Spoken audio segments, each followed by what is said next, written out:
Good morning, everybody, and welcome to this morning's webinar, information webinar. You're all very welcome.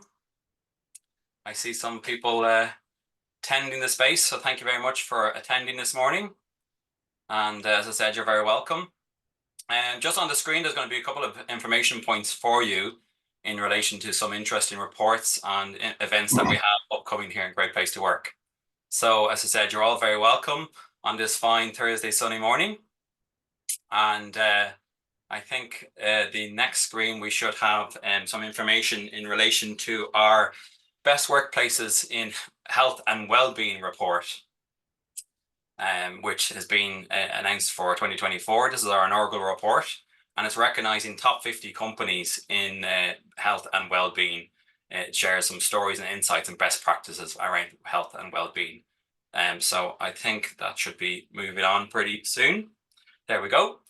So that's a really interesting report, fascinating report sharing the stories, insights, and best practices around the health and well-being practices of top 50 companies in Ireland.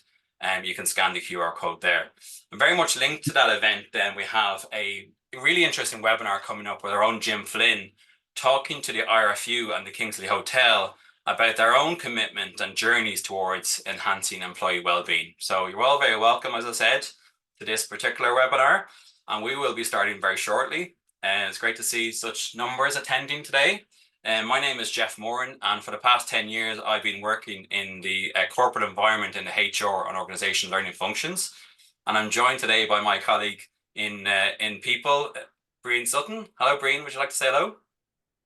Yeah, sure. Thanks, Jeff. Good morning, everybody. Breen is my name, and yeah, I've been with Great Place to Work over 10 years, and really, I suppose my role is to get to understand what organizations are focused on, what outcomes they'd really like to get from the program, and meeting you where you're at, and giving you a great start on the journey. So, looking forward to this morning and getting into it. Thanks, Jeff. Great, thanks, Breen. And feel free to tell us where you're calling in from today, whether it's sunny or cloudy from where you are. And we have a very diverse range of companies today on the webinar. And we've got people from companies from retail, health, finance, engineering, construction, agriculture, non-for-profit, finance, and many more. So as I said, some of these messages are on a short loop, just giving you some information points. So good morning, everybody, and I hope you're all keeping well. So I think we might get going, Akshita, into the agenda of this particular webinar. And just some points of information for you. There's 3 ways you can interact with us this morning, and that is through the polls that we will be asking you. We'll be running 2 polls. If you have any questions or comments that you're curious about, you can post your questions in the Q&A box. And you can also, we love to hear any observations or comments or aha moments in the chat function there. So you can, thanks Caroline from Claire there. So you can share any comments or observations in the chat function. So that's how you can interact with us. And we love to hear those comments.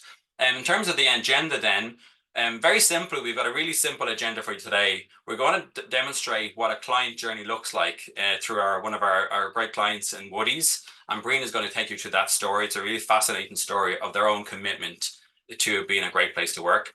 We're going to give you the program headlines, and we may not be able to cover all aspects of the program this morning, but we'll certainly give you the program headlines and how to get started.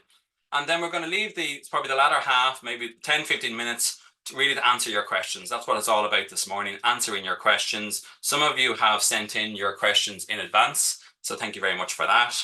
And yeah, we will just have a Q&A towards the end of the call.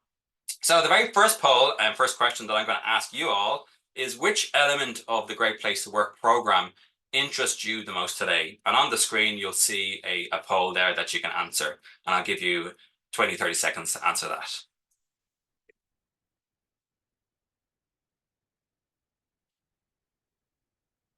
And I see a question from Tom. Yes, you will get a copy of the deck, Tom, after this session. So a couple of more seconds for this question, if you don't mind, and then we'll share the results. Hi, Michelle from GG Car. Anna what? Okay, so we should be able to see the results. Okay, so we've got 5% in employee branding, 26% in the certification process, 29% are interested in workplace culture, and 32% are interested in talent attraction and retention, which is fantastic. So, as I said, we've got a very diverse range of clients here this morning from lots of different industries. So next up, we're going to give you I wouldn't say what a typical client story looks like, because this is actually a fascinating client story that Breen is going to talk about, and it's about Woodies. So over to you, Breen, and thanks a lot. Great. Thanks, Jeff. Appreciate that. So yeah, so we just thought it would be valuable for everybody in the room today to get some understanding of what a client journey can look like. So in terms of Woodies, I suppose I'm taking for granted a bit that everybody knows who Woodies are, but just to think about them as being, a top player in their sector in Ireland. They're multi-site, multi-location, over 1,600 employees. And when they started this journey, they probably started, they started in 2014 and probably started in a standard 3-year engagement. But what was more interesting, I suppose, was the approach that they took, knowing full well when they engaged with us that they were not going to be certified in year one, that they weren't going to make a best workplaces list, because they knew that the trust scores were low in the organization because of the history and the style of management that had been there. So the CEO, Declan Ronayne, engaged with us to capture the data. What he really wanted to do was to capture a large amount of data from across the organization to actually get a voice from the employees to understand what the challenges were. And he clearly says, and in fact, backing up this infographic, we have a video link to a webinar that we held with him that Jim and himself would have been on, and we'll send you that link after the webinar as well. So in the first year they ran the survey back in 2014, you can see this trust score was as low as 16%. And so coming out of that survey, some things that jumped out to the organization, which they were probably aware of, but it was really, they had now had clear data that they could use with benchmarks to understand what were the areas to focus on. So the big areas that jumped out was communication was really poor across the organization. In fact, any communication seemed to stop with the store manager and wasn't cascaded much further. There was no culture of recognition in the organization at all, and more a case of looking to find what was going wrong. And the whole idea of a career in the business was pretty much non-existent. So taking the data and then action planning, they jumped into some of these areas. So beginning with learning and development, and they started with their leadership team and leaders across the business in terms of engaging with them and training them up in terms of how to build trust in their teams, and to cascade messaging and open up communication. Recognition then, both internally and externally, was a massive challenge. And I know that they were an early adopter in Workvivo for messaging across the business, but they also built in flexibility internally around bonus and flexi wage to give recognition to the work that people were doing within the organization. And then externally, they came up with the concept of Woodies Heroes, which was a fundraising piece that they conducted across the organization, and that really brought all the stores together. While previous to that, a lot of the stores would have been seen to be more isolated. And with Workvivo and the recognition processes that they brought in, it was the first time that staff and teams and colleagues, as they call them in the business, got an opportunity to recognize one another and also to be recognized by management. So quite a journey from 2014, and then they get recognized as a best workplace in 2017, and here we are now in 2024, and they're still listed as a best workplace. And I suppose I really love this case study because of the approach that the business took, and where we love to see organizations using Great Place to Work is when they're presenting their Great Place to Work figures, they're presented alongside the business and the success of the business, so very much around the profitability. And in the bottom right there, you can see the operating profit back in 2014 was 2.4 million and bounced up to 22.7 by by 2019, and obviously that has continued to grow significantly since then. So a really strong approach, and importantly, Great Place to Work is not seen as a HR piece or something led by management. It's clearly indicated to the people in the organization and the colleagues that it's going to be a 3-year piece where the organization is working and going on that journey with the view to being certified and to using that data to improve the business. And on the next slide then, we have a quote from Declan Ronayne, the CEO then, around Great Place to Work, and the fact that it's added value to the business, and how they use their insights to help them build as an employer and to build improvements and build impact and engagement across the business. And really importantly here, they were able to look at their data and see that in fact the organizations that had a higher trust score from the survey data were more profitable. So there was a direct link, as we know, between high trust and high performance, and moving through. So as I say, there is a link we'll share with you afterwards, which will give you access to this infographic, and also the recorded webinar, which will give you a further insight into that as well. So I hope that's been helpful and interesting. As I say, I've just tried to capture the headlines in that. I'll move on to the next slide then, and there's a large proportion of you this morning that are looking for information around the process, and that's what we're here for.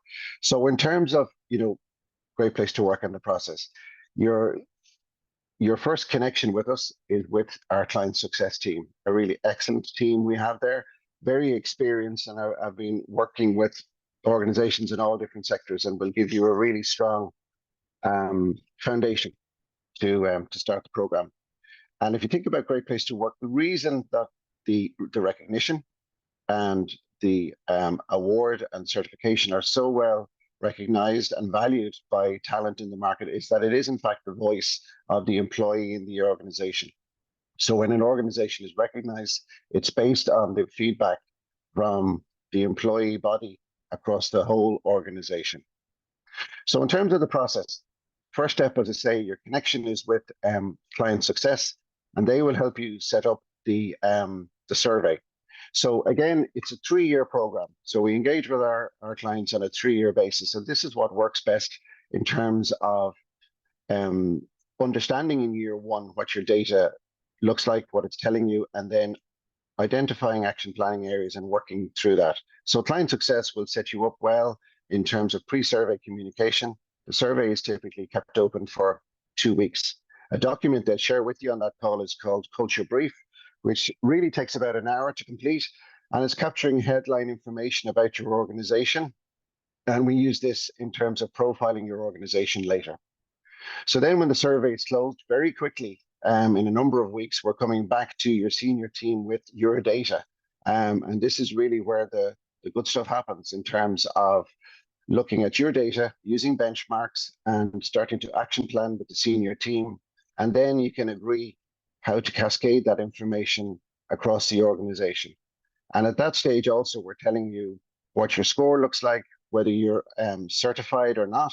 And that brings us into the recognition area. So once you are certified, then you have that opportunity to celebrate that externally. And I might just jump into the next slide there, Akshita. So specifically, as I say, the process has those 4 steps. Certified, which a number of you have asked for information on as well, is very clear. So when we run the experience survey, being Great Place to Work certified is based on the survey result. So once you score above 65% or more from the people who do respond, you are Great Place to Work certified, and that is automatically activated for 12 months. So for example, you could be certified from June 2024 around to May 2025. And once you're certified in that cycle, and that could be year 1, it could be year 2, it could be year 3, you're in that cycle, then you are automatically in consideration for best workplaces recognitions as well. And we use your culture brief information to give you a profile on our website where you can start to build out your employer brand and your employer story, and start to leverage that in the talent market. So that's that. On to the next slide, please, if we can. I'm Thanks, going to hand Breen. back to you, Jeff. That's Yeah, okay. yeah. Thanks, Breen. Fascinating story there about Woodies and the power of using their data. So, folks, we are now kind of just going to move into the question and answer section. So, if you have any questions that you're curious about, any queries, you can use the Q&A function at the bottom of your screen, and you can post your questions in there. So I'm going to allow a little bit of time for people to do that if they want. You can also use the chat function. We'll see that as well. Some of you have sent in questions in advance, which we're going to go through next, and we can also then leave some time for your own questions. So sorry for the offense to your eyes here. There's a lot of text on screen here, but I'm going to just kind of take some top level questions here that came in advance. So the answer to do we survey all employees? Yes, all employees in the organization, whether they're full-time, part-time, volunteers, we survey all employees. So as Breen pointed out, the employee listing is key. And the survey is fully mobile compatible, and we've got 30 years experience, and we have 92 languages available. On average, it takes about 10 to 12 minutes to complete the survey. And we generally seek a very high response rate from our surveys because we're a third party organization coming into your organization and asking for feedback. And then the last question I'm going to just cover on this slide before we get to your questions is, do I need a lot of resources to complete the program? And as Breen pointed out, we have a very dedicated client service team, marketing team that really give you a lot of support and guidance all the way through this process from year 1 to year 3. So the support from you is very minimal. I think obviously we're looking for your leadership buy-in and your senior leadership buy-in into the process, and partnering with you is really important. So that is in terms of some of the questions there. And I see, Breen, we have a couple of questions coming in the Q&A box there, which is great. So would you like to take the first one? Sure. Yeah. Thanks, Jeff. I'll jump into some of those questions there. So I see a question from Christy regarding the 2 weeks survey window, and why is it 2 weeks, and can that be extended? So yes, it can be extended if necessary. 2 weeks works really well. Typically, we can start in the middle of a week. That will cover 3 weeks of business period for the organization. So that gives people an ample opportunity to respond. We send an automatic reminder from us at Great Place to Work directly to anybody who has not responded, who is on the list from the organization. So also to consider that in advance of the survey going live, we do quite a bit of pre-survey preparation and communication with you.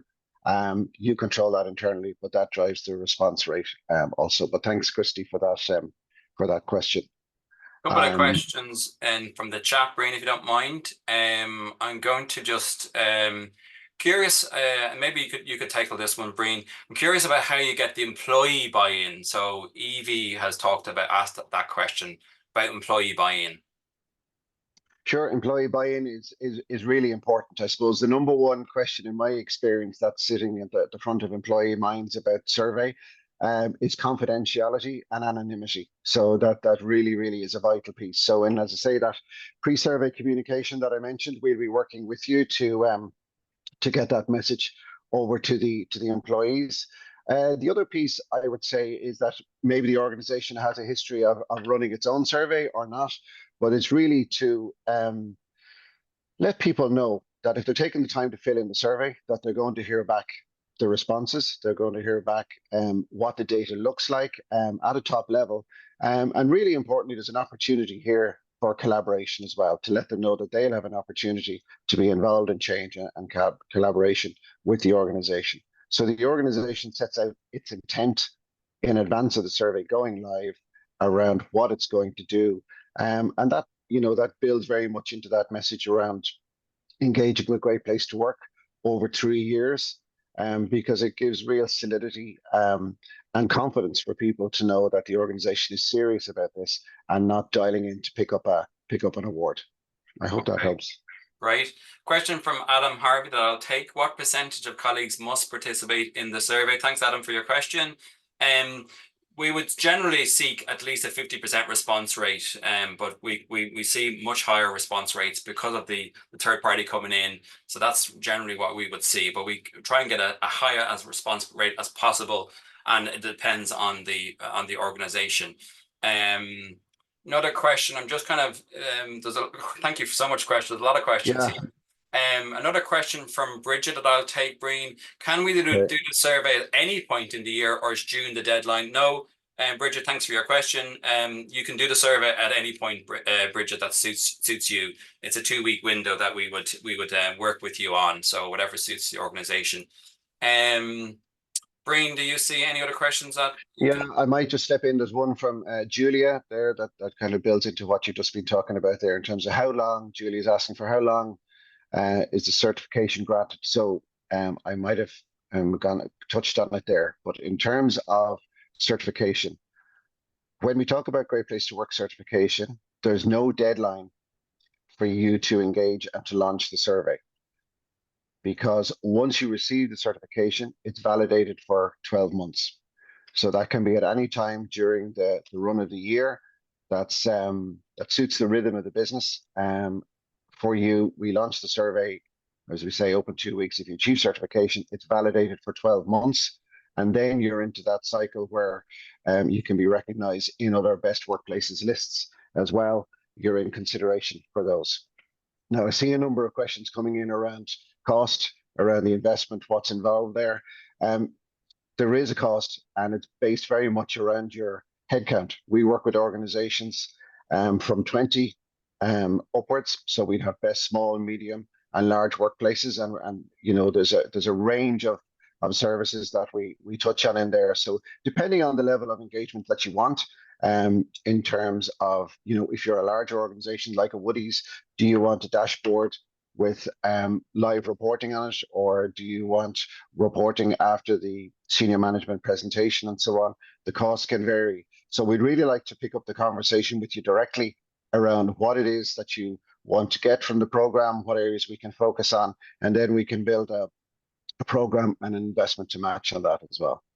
Great, and there, hopefully that answers somewhat, Jennifer and Breda, your questions. Thank you very much. Tom has a question. Thanks, Tom, for your question. Up to what level of staff, supervisors, management would be an ideal survey, Breen? It writes in saying that we survey all levels of employees. Yeah, I'm not quite sure I fully understand the question. If I am understanding it, the question may be around, are we surveying everybody? So the answer is yes, we survey everybody. In advance of the survey, client success, you keep hearing their name, they're the busy desk. What they do is they share with you what we call an employee template, which is fundamentally a map of the organization. So we will look to invite everybody in the organization to respond to the survey. On that employee map, we are taking whatever identifiers the organization used, that be by role, by team, by function, by location, by manager grade, and we have those itemized. And that means thinking with the end in mind, when we're coming back with the data to feedback to the organization, we're able to share back to the organization the view of senior management, middle management, and staff non-management across the areas that we're measuring in the survey. So in fact, that's something when I think about it, I didn't touch on in the survey or in the description of the process. The survey has a range of statements that inform 17 actionable categories. So we've 17 categories that are hugely important to the delivery and the success of the organization. And we're measuring people's response across the organization to all of those statements. And in the feedback tied back into this question, then we're able to give the view of supervisors, management, engineers, tech, whatever identifiers were given by the organization at the outset. Huge power in the data that we're capturing, Breen, at all levels in the organization. So that's huge power there. There's a question there from Julia. Does a company get certified once it meets a specific benchmark? And in a way, Julia, yes, as Breen just described there, we're actually looking at the data captured from your survey. And once you meet a certain threshold of trust, it's called the trust index, you become a certified Great Place to Work. That certification lasts for 12 months. So Liz, in answer to your question, and not all organizations become certified in the very first year of the program. They may have not met the thresholds. So we see it as a 3-year journey. And we identify in our data, we identify the things that you are good at as an organization, things that you need to be improved at. So we work with you over a 3-year period to improve your scores and your trust index scores, and really action plan some of the strategies that are needed to make yourself a great place to work. So that's why we see it as a journey. I've been involved, we've all been involved in corporations where organizational change and transformation, it takes time. It's not just a wham bam. So it's a journey, as we call it, for the 3-year process. I hope that it kind of explains, Liz, a little bit. We will be following up everybody individually, hopefully with some more kind of maybe meetings with myself and Breen. So we may not get to answer every single question because there's quite I'll just try and jump in on one there. There's a question from Victoria around an organization in agriculture, I think, in terms that 80% of the employees are not sitting at desks and are not easily reachable by email. They're in the fields. How do we overcome that? So again, we work with organizations across all sectors. And there are a number of ways we can come at this where people can access a portal and dial in with a number. We have a number of solutions around that. Over the years, and that's quite effective, and we can set that up with you in advance. Also, languages may be important there. So we have a selection of languages that people can select the survey on a drop-down list as they're filling in their own survey. And Adam again has another question there around encouraging people. Is it up to Great Place to Work? Well, we're working together with you, Adam, on that. So what we have is actually a booklet, which we know you're well able to communicate internally, but we give you some indicators of what other organizations have done, what's been successful for them. We can also co-brand posters in some locations that's appropriate. So in advance of the survey coming live, to let people know that the information is out there.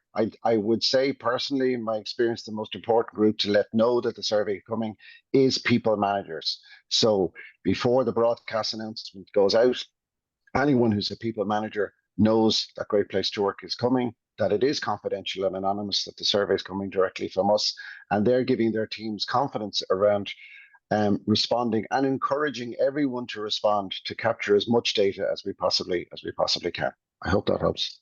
Yeah, and maybe the final question, or close to the final. Lisa, thank you, Lisa Faye, for your question. If have certification that lasts 12 months, does a survey happen every year basically to maintain the certification? And yes is the answer.